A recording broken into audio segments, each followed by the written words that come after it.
Hello and welcome everyone to the Annuity Straight Talk podcast, episode number 77. My name is Bryan Anderson, founder and creator. For those of you who are new, Annuity Straight Talk was created in late 2008 online, and I've been researching and working and devising strategies all that time.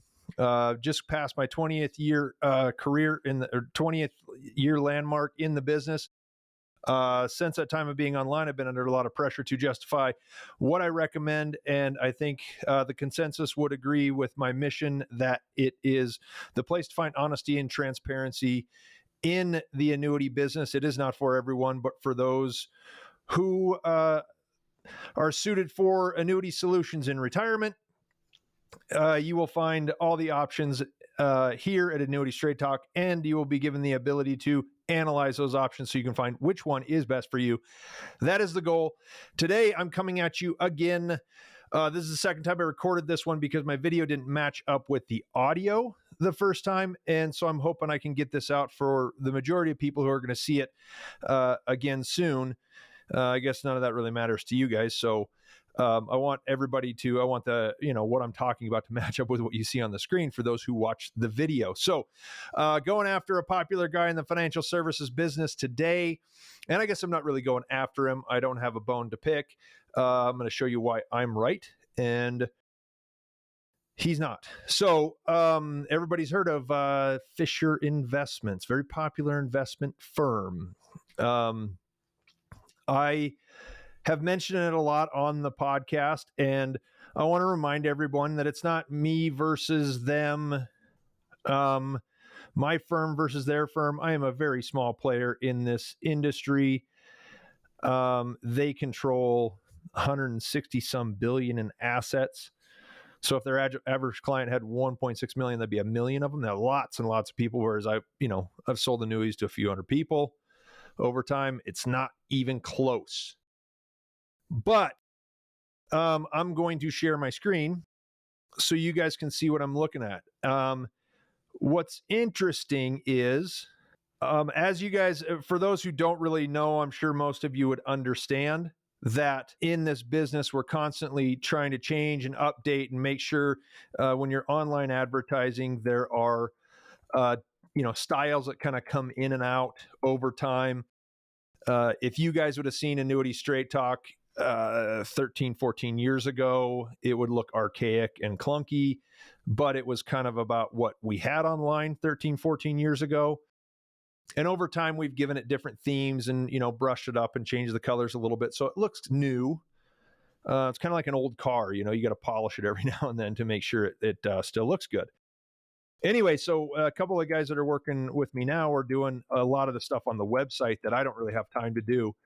And we were in a meeting a few weeks ago, and he pulled up this page, and he said, what do you think of this? And now I didn't understand the context of why he's asking. I thought he was asking it turned out that he was asking, what do you think of the layout and how this page is designed? What is common when I hire people to help me with this is they're really good at, these guys are really good at web design and SEO, getting it out in the search engines and stuff, but they don't have a background in annuities, so they don't understand the context of everything. So I'm looking at it, he says, what do you think of this? And of course, it's Fisher Investments. Can a fixed index annuity help you enjoy a comfortable retirement? Now, these guys, Fisher they've got a giant budget, and so they're probably all on the cutting edge, and they probably have an entire team of people that work on the website constantly. But I didn't know the context. I said, well, in what context do you want to know what I think? He of course, he was talking about the layout on the page. And of course, you look at it, it's a clean page. They got a nice active couple, handsome older couple hiking, obviously enjoying retirement, right? And so we were talking about, and then, we kind of left it at that, but I looked at this and I kept the page up and I thought, I wonder what he has to say. So we're going to look at what he does say, and I'm going to tell you what's good, what's bad, what's misleading about all of that. Okay. So what I'm going to do is I'm going to see, this is what you'd get if he's coming to you. Now, the problem I have with this is there's some misleading stuff in here. There's certainly some selective editing of or of facts that are maybe like they're presented as being generally correct, when in actuality they're very specific to one different part of annuities in general. So, can fixed index annuities enjoy a comfortable retirement? Contact Fisher Investments to see if an annuity is right for you. How often do you suppose that they come, oh yeah, you got all the money and all this stuff? No, yeah, definitely go get an annuity. You don't need us. I'm sure it's real unbiased, right? So you worked hard to save for retirement. An annuity may be an appealing, steady source of income, but are annuities your best choice if you're considering an annuity as part of a 500,000 plus portfolio? Fisher Investments can help you evaluate the pros and cons to decide if investing in annuities is right for you. So again, do you think you're going to get an unbiased evaluation of the pros and cons to decide if it's right for you? I have that question, and somehow I doubt that they send people away to buy annuities. Okay, but you be the judge. Okay, so they kind of talk about annuities a little bit. Simple type of annuities, a fixed annuity. Compared to variable annuities, deposit your money into sub-accounts invested in the stock market. These investments can return more market-like returns, but come with risks similar to the market. Many other types of annuities exist, each with its own pros and cons. Okay, so pretty good synopsis of what annuities do.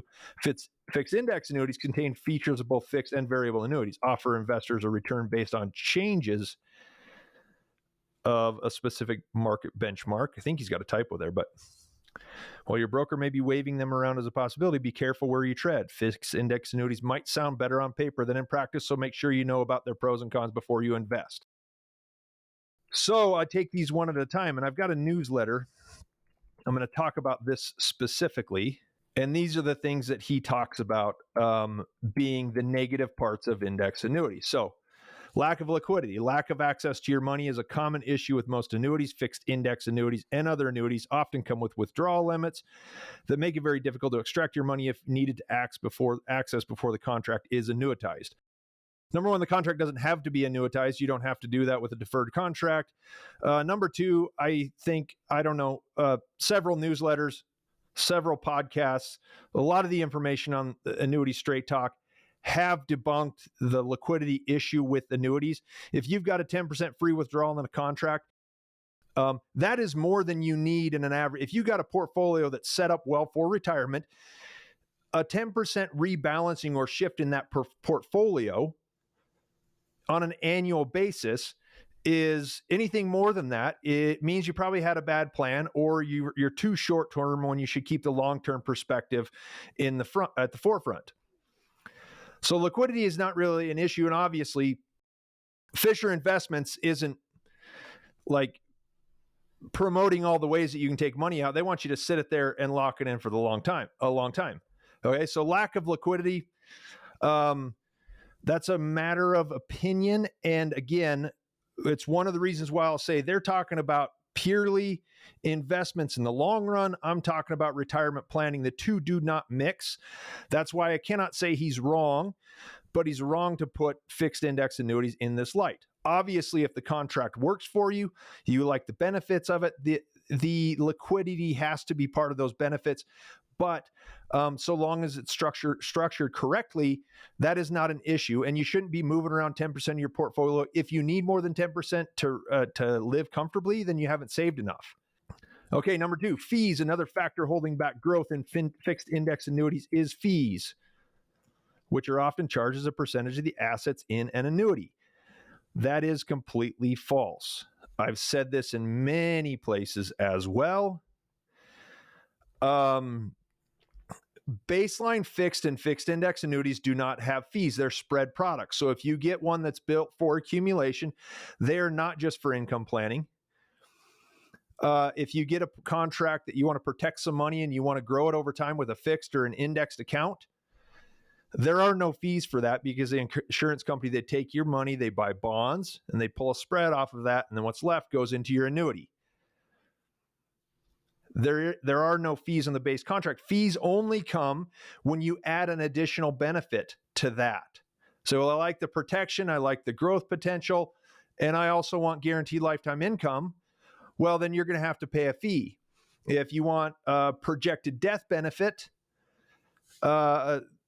some addition to what the contract, some people do death benefit, long-term care riders, those extra things, you pay a fee because it's a benefit that goes on top of just the basic annuity. So it is incorrect to say that all annuities have fees because most do not. Those are benefits. You pay a fee for a benefit that you want to add to a contract.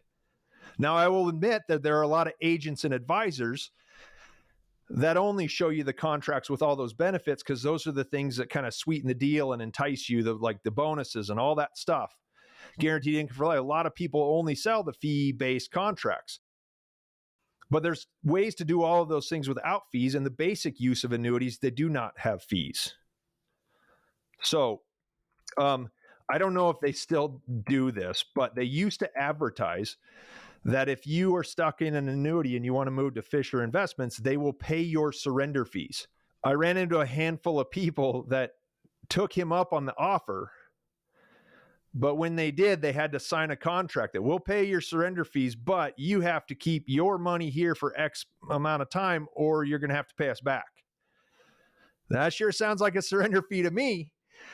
So understand that if you're paying a fee in an annuity, it's giving you a benefit that you can get nowhere else besides an insurance company, not Fisher Investments or any other investment manager. Now, Fisher has income portfolios. They're probably sitting in treasuries, bonds, dividend-paying stocks. They have income portfolios.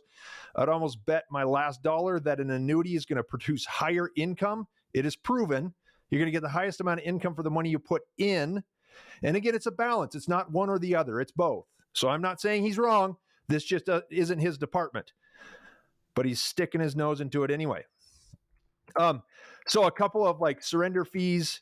August 15th, 2020, I did a newsletter and a podcast. Surrender fees are not a big deal. Podcast episode 14. I talked about like a 10-year index annuity. It's not guaranteed to grow. It's just 10 years, right?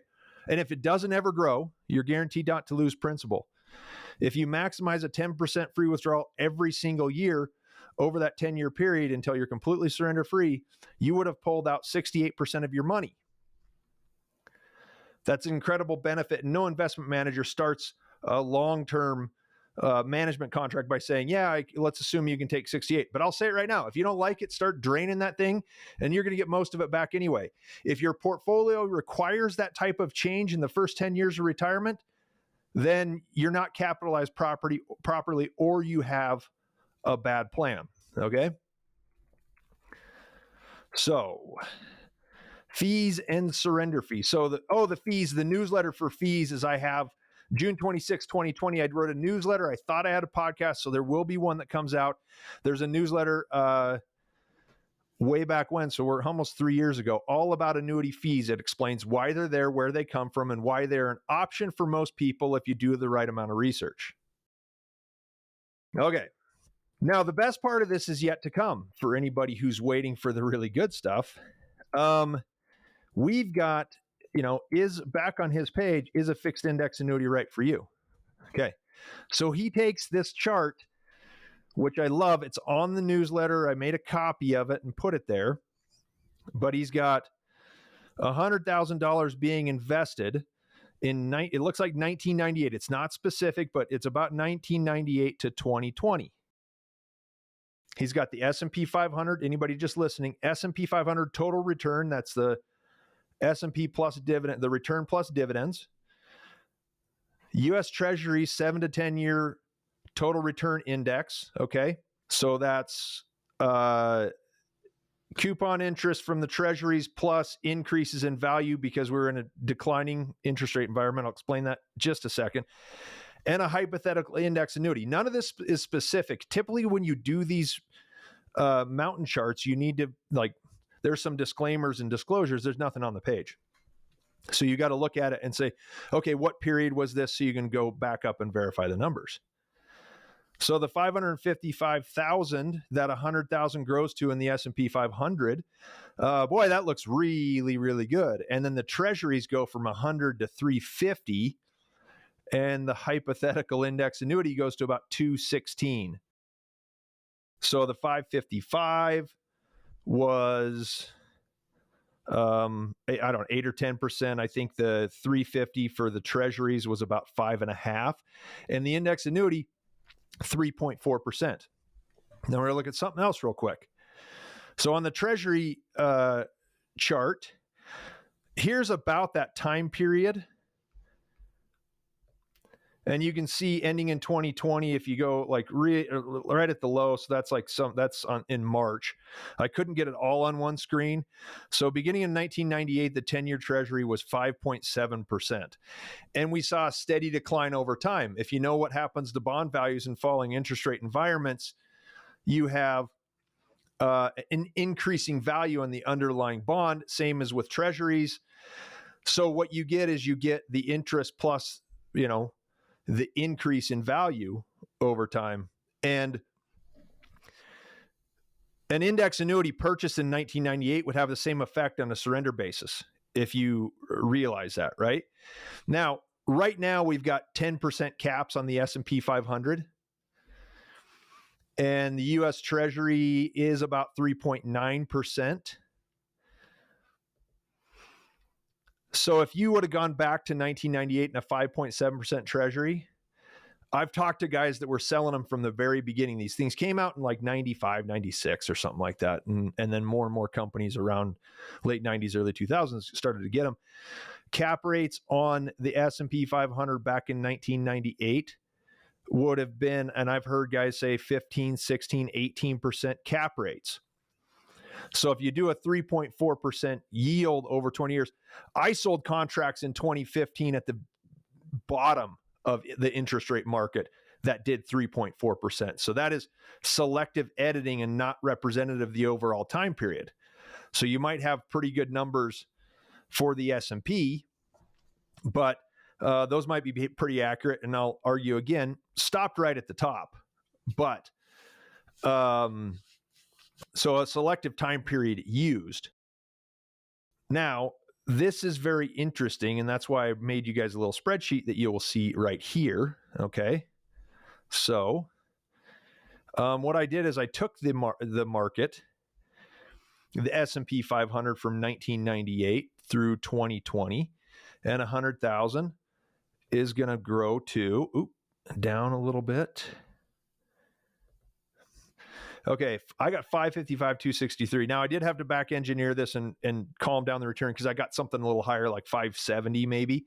But I wanted to use his numbers. We'll give him all the information, right? So not a bad return. But here's the first point.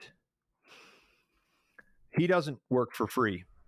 And so I happen to know that the first $1 million under management is a 1.25% annual fee. So I got my spreadsheet ready, and it shows you what the fee would have been. So you had 555 before, okay? And now, instead of 555, you got 415. The lost opportunity cost of paying a fee costs you more than $140,000. So then you have to understand, why would I rather just do the S&P 500? If he's saying the S&P is so good, why would I want to give up $140,000 in growth just to pay somebody to do it? That's the problem with doing something very simple. You have to ask yourself that question. Pay the fee. Well, the other thing that's not factored in is like we're talking about retirement planning again. I'm not talking about simply long-run investment performance. Now, if I had to choose whether I put money in the S&P 500 or an index annuity over the next 20 years, I'd probably take the S&P 500, but we're not talking about that. It's unrealistic. We're not talking about that in terms of retirement planning because you have withdrawals you need to take. You got to take income, or you got to take required minimum distributions. Maybe you need to do some Roth conversions, right? You're taking money out. So let's say you take 5,000, pretty healthy withdrawal, but in this rate environment right now, we can project that pretty easily, and you could have done the same thing then. A $5,000 withdrawal again. So this is where you look that you get, only 4 years in, you're only at $72,000, right? It's the nervous factor. Your nerves get to you, right? Then in 2008, you go to 54. Very few people, if they're relying on income, or if they're required to take money out. Now, an RMD, when you don't need the income, you can pull it out, pay the taxes, and reinvest it. So it's not a total loss on that one. An annuity still helps, but you get down to 110,000. We've got 23 years of withdrawals. That's 115,000 plus 110. So 100 to 150 or to 555, fees take it down to 415. And the 115 of withdrawals plus the 110 take it down to 225 is what you pull out of it. So this is where it's different. An annuity would have no doubt improved this portfolio. To what extent, I'm not sure. But the problem with this scenario is it's a very favorable market period. Do you think we're going to have, in the next 23 years, do you think we're going to only have 5 negative years? That's a good question. If you do and you're bullish, go ahead, right? When you're talking retirement planning, you can't take those chances. It's totally different. I know a lot of people that work with Ken Fisher as well, and a lot of them have annuities with me. Don't take everything he says about annuities as gospel, because it's a risk mitigation factor, okay?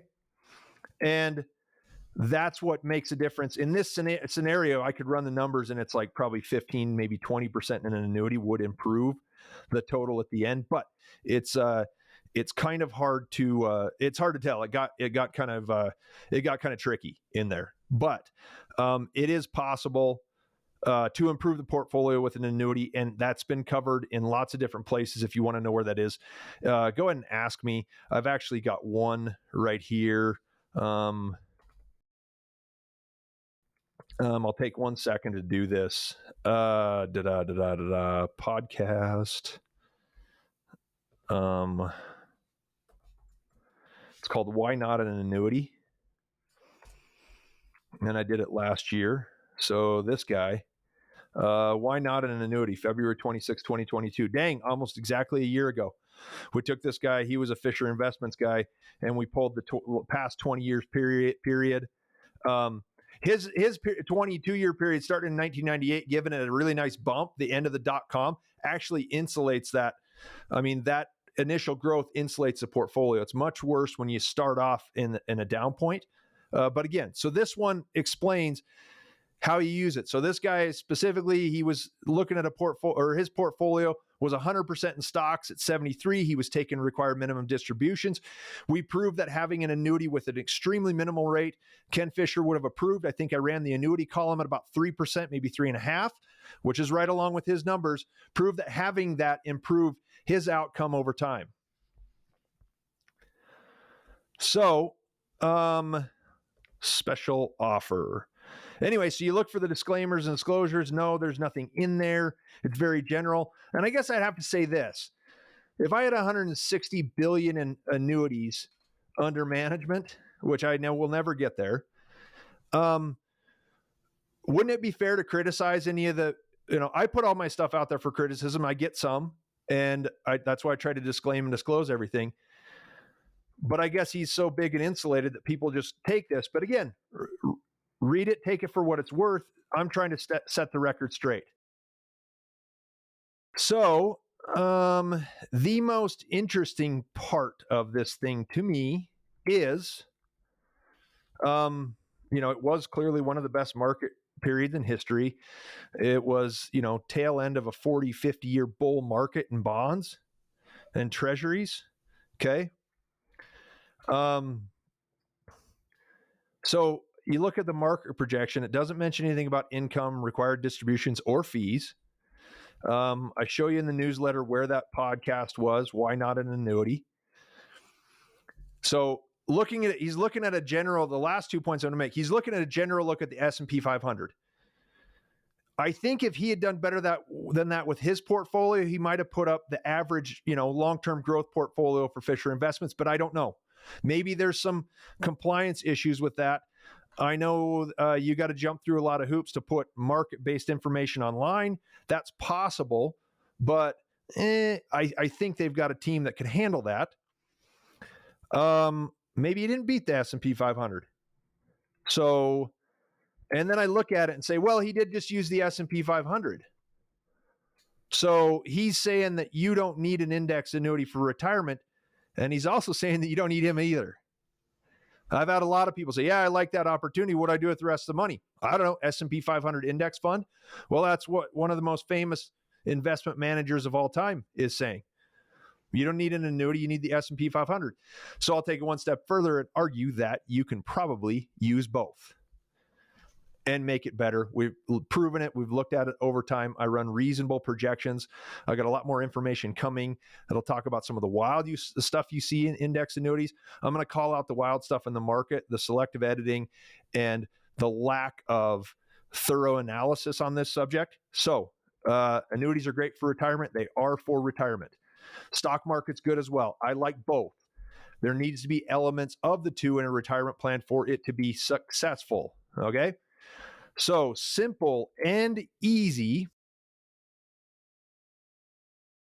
I appreciate everybody coming to listen to this on a weekly basis. If you have a topic, please share it with me. I've got a lot of great ideas for simple things that are effective. Hopefully will help a lot of people based on recent meetings I've had. The point of this is to be as thorough as possible and answer your questions directly. This is a big one for me. I need to put it out there. This is my official take on the record. If you want to chat with me about it, you got a bone to pick, have at me. Or if you want to just chat about your situation, my number is 800-438-5121. You can guarantee your slot on my calendar by scheduling a call. Hit the schedule a call button at the top right corner of any page on Annuity, Talk.Com. Easy as that. I'll be there. Again, my name is Bryan Anderson. This has been episode 77. Thank you so much for stopping by. I'll be back next week with another episode. You guys have a great day. Okay, bye.